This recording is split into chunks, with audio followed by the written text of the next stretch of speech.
پاکستانیوں، آپ سیاستدان ہو کر بھی اگر بند کمروں میں فیصلے کریں گے تو لوگ آپ کے ساتھ یہی کریں گے جیسے اب مولانا فضل الرحمان صاحب کے ساتھ ہو رہا ہے۔ مولانا فضل الرحمان کے قبائلی علاقوں میں جو بھی مدرسے ہیں وہ حلفاً یہ بات کر رہے ہیں کہ ان کے مدرسوں کو اب لوگ چندہ نہیں دے رہے۔ لوگوں کو سمجھ آ گئی ہے کہ مولانا فضل الرحمان پاکستانی عوام کے لیے نہیں بلکہ کچھ خاص مخصوص ٹولوں کے ساتھی ہیں۔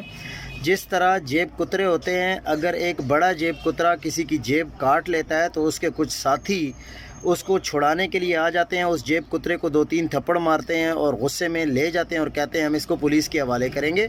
تو ایسے ہی کردار ہے مولانا فضل الرحمان کا کہ جیب کتروں کو چھڑانے کے لیے وہ ہر دفعہ میدان میں آ جاتے ہیں۔ تو اس لیے اب مولانا فضل الرحمان کے لیے مسائل بڑھنا شروع ہو گئے ہیں۔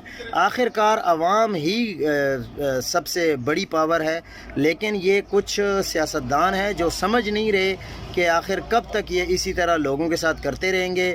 مولانا کے جب سارے مدرسے بند ہو جائیں گے تو پھر ان کو یقیناً سمجھ آ جائے گی کہ میرے ساتھ کیا ہوا ہے۔